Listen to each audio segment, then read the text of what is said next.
BCom part second business administration paper second principle of management. आज का हमारा topic है प्रबंध के सिद्धांत। आधुनिक प्रबंध के जन्मदाता हेनरी फेयोल पहले व्यक्ति थे जिन्होंने प्रबंध के सिद्धांतों को व्यवस्थित रूप से प्रस्तुत किया था। आपने प्रबंध के 14 सिद्धांत बताए हैं। उन्होंने अपने व्यक्तिगत अनुभव अध्ययन के आधार पर निर्धारित किए थे। स्वयं वैज्ञानिक प्रबंध के जन्मदाता टेलर ने भी कुछ सिद्धांतों की व्याख्या की है। अब हम सबसे पहले हेनरी फेयोल द्वारा प्रतिपादित सिद्धांत देखेंगे। फर्स्ट बताया हेनरी फेयोल ने कार्य विभाजन या विशिष्टीकरण का सिद्धांत। हेनरी फेयोल ने जिसे कार्य या श्रम विभाजन का सिद्धांत कहा है, टेलर ने उसे ही विशिष्टीकरण का सिद्धांत कहा है। यह सिद्धांत यह कहता है कि संपूर्ण कार्य को अनेक भागों में विभाजित करना चाहिए तथा कार्य के प्रत्येक भाग को एक विशिष्ट ज्ञान या योग्यता वाले व्यक्ति को सौंपना चाहिए।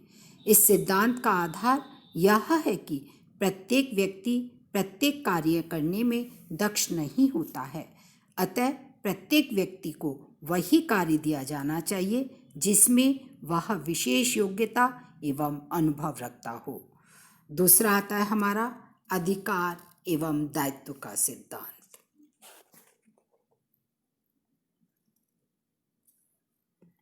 फेयोल ने इस सिद्धांत को प्रतिपादित करते हुए लिखा है कि अधिकार एवं दायित्व साथ साथ चलने चाहिए।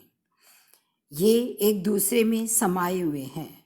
यह शाश्वत सत्य भी है कि अधिकार दायित्वों को जन्म देते हैं तथा दायित्व स्वीकार करने वाले को ही अधिकार मिलते हैं। अधिकार एवं दायित्व का सिद्धांत यह कहता है कि अधिकारों एवं दायित्वों में पर्याप्त संतुलन होना चाहिए। नेक्स्ट आता है हमारा अनुशासन का सिद्धांत। प्रबंध का सिद्धांत इस बात पर बल देता है कि संस्था की सफलता के लिए अनुशासन परम आवश्यक है। यह सिद्धांत कहता है कि सभी कर्मचारियों को अपनी स्वेच्छा से संस्था के नियमों तथा अधिकारियों की आज्ञा का पालन करना चाहिए। नेक्स्ट आता है हमारा आदेश की एकता का सिद्धांत। आदेश की एकता का सिद्धांत का प्रतिपादन फेयोल द्वारा किया गया। फेयोल के अनुसार एक कर्मचारी को केवल एक ही पर्यवेक्षक अधिकारी से आदेश प्राप्त होने चाहिए। जब एक कर्मचारी को एक से अधिक अधिकारियों से निर्देश प्राप्त होते हैं तो भ्रम एवं विवाद उत्पन्न हो सकते हैं। यह सिद्धांत इस मान्यता पर आधारित है कि कोई भी व्यक्ति एक ही समय में दो अधिकारियों की सेवा नहीं कर सकता है। इसीलिए यह सिद्धांत ये कहता है कि एक कर्मचारी को एक समय में एक ही अधिकारी से आदेश निर्देश प्राप्त होने चाहिए। नेक्स्ट आता है हमारा निर्देश की एकता या समानता का सिद्धांत।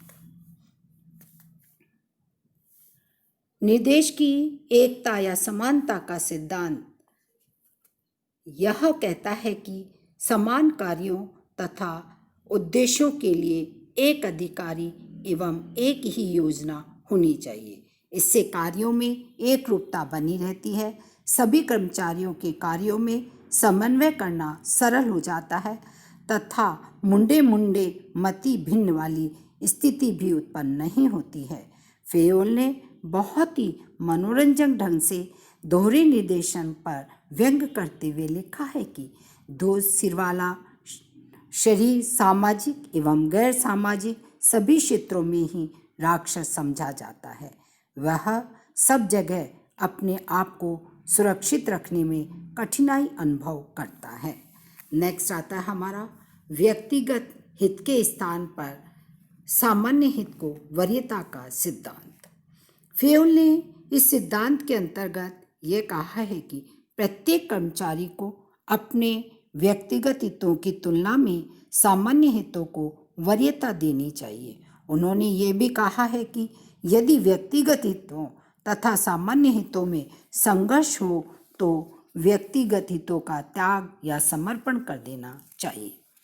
नेक्स्ट आता है हमारा 7th सिद्धांत, कर्मचारियों के पारिश्रमिक का सिद्धांत। फियोल का यह सिद्धांत ये कहता है कि कर्मचारियों को उचित पारिश्रमिक दिया जाना चाहिए। यह पारिश्रमिक केवल कर्मचारियों की दृष्टि से ही नहीं बल्कि संस्था की दृष्टि से भी उचित होना चाहिए। नेक्स्ट आता है केंद्रीयकरण का सिद्धांत।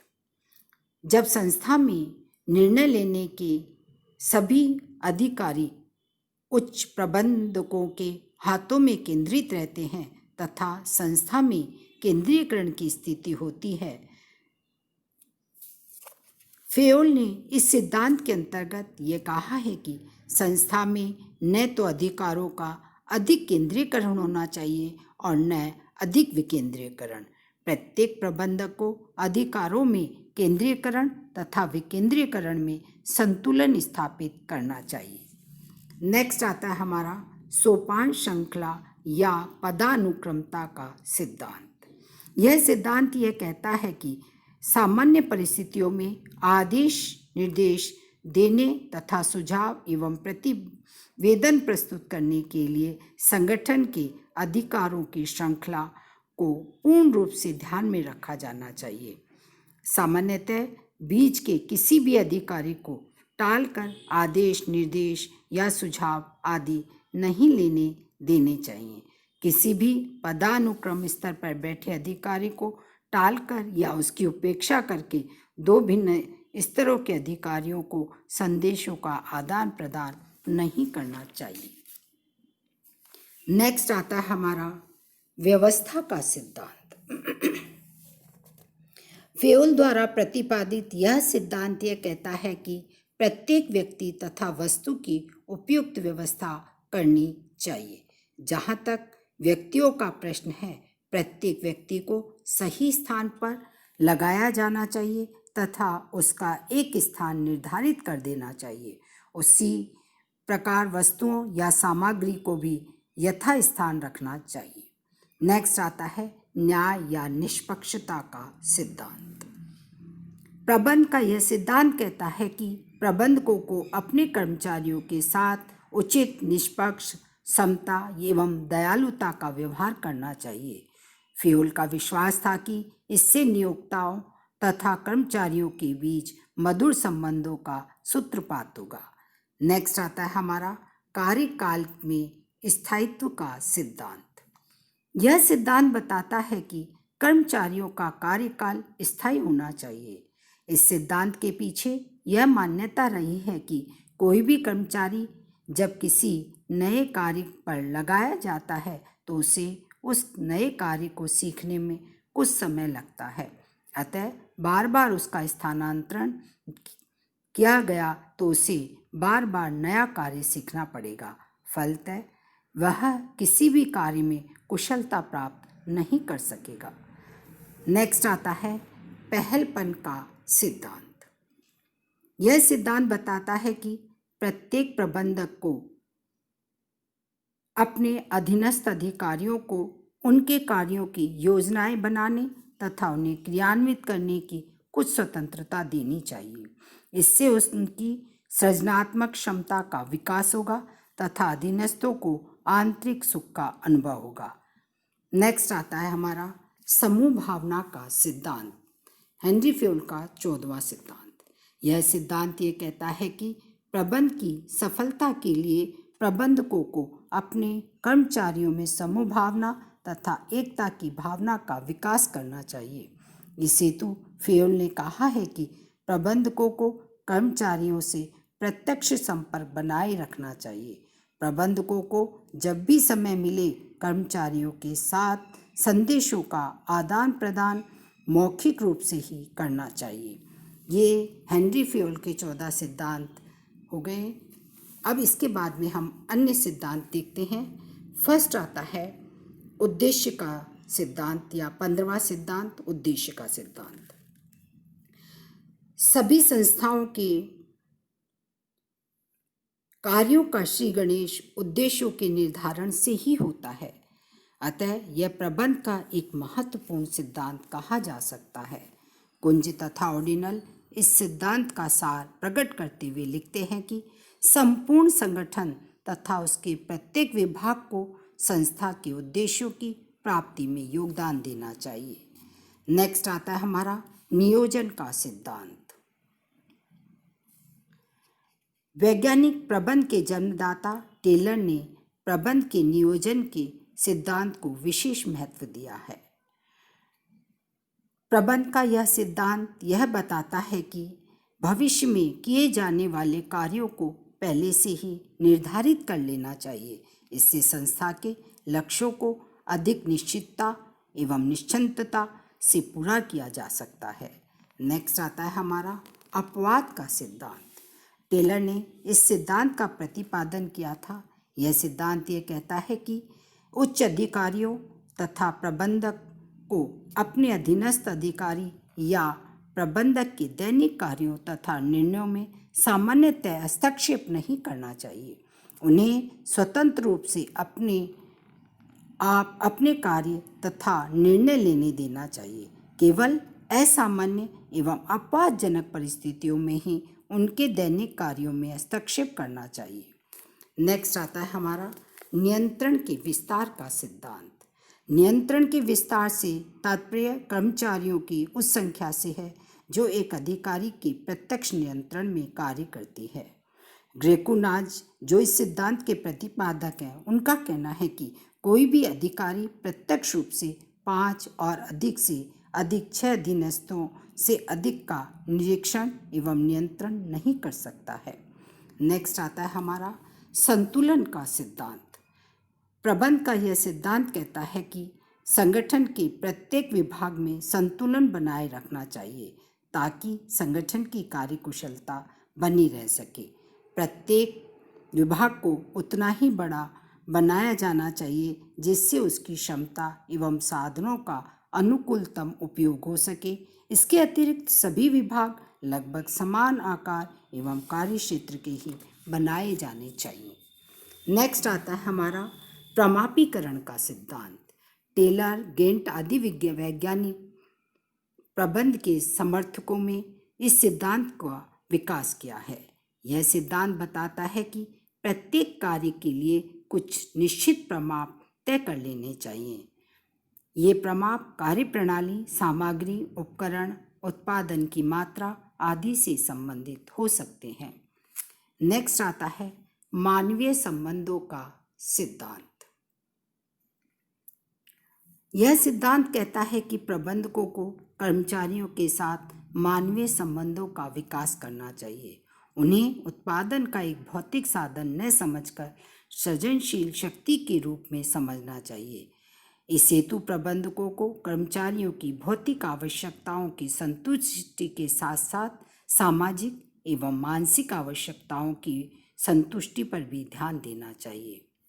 नेक्स्ट आता है हमारा समन्वय का सिद्धांत। मूनी एवं रिले ने प्रबंध में समन्वय के सिद्धांत को महत्वपूर्ण माना है। कुंज तथा विरीच ने तो समन्वय को प्रबंध की आत्मा या प्रबंध का सार ही कह दिया है। यह सिद्धांत यह कहता है कि संस्था के उद्देश्यों की प्राप्ति के लिए संगठन के सभी विभागों तथा कर्मचारियों के कार्यों में समरूपता तथा क्रमबद्धता होनी चाहिए। नेक्स्ट आता है हमारा अभिप्रेरण का सिद्धांत। अभिप्रेरण का सिद्धांत एक व्यापक सिद्धांत है। यह सिद्धांत कहता है कि प्रबंधक कर्मचारियों को अभिप्रेरित करके ही उनसे कार्य करवा सकता है। वह उन्हें हाँक कर कार्य नहीं करवा सकता। अतः उसे कर्मचारियों को विभिन्न विधियों से अभिप्रेरित करना चाहिए। नेक्स्ट आता है नियंत्रण का सिद्धांत। नियंत्रण का सिद्धांत ये कहता है कि प्रत्येक प्रबंधक को ये देखते रहना चाहिए कि कार्य पूर्व निर्धारित प्रमापों, नियमों, निर्देशों आदि के अनुरूप हो रहे हैं और यदि नहीं हो रहे हैं तो उनके लिए आवश्यक सुधारात्मक प्रयास करने चाहिए। नेक्स्ट आता है हमारा सहभागिता का सिद्धांत। सहभागिता का सिद्धांत ये कहता है कि प्रत्येक प्रबंधक प्रत्येक स्तर पर कर्मचारियों को सहभागिता देनी चाहिए।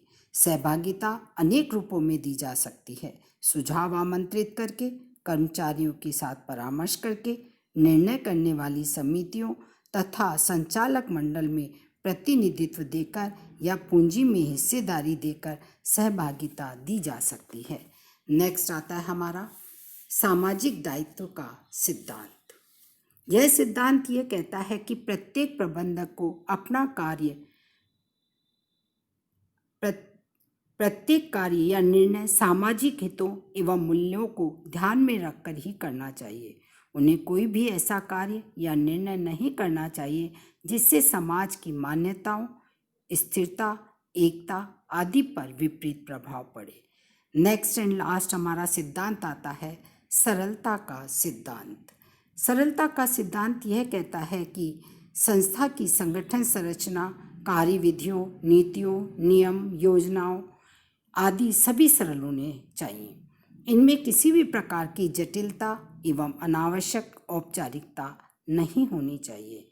इनमें सरलता होगी तो कार्यों में भी सरलता उत्पन्न होगी। प्रबंध के सभी सिद्धांत अति महत्वपूर्ण हैं। ये सभी सार्वभौमिक सिद्धांत हैं। इनका किसी भी संगठन तथा संस्था के प्रबंध में सामान्यतः उपयोग किया जा सकता है।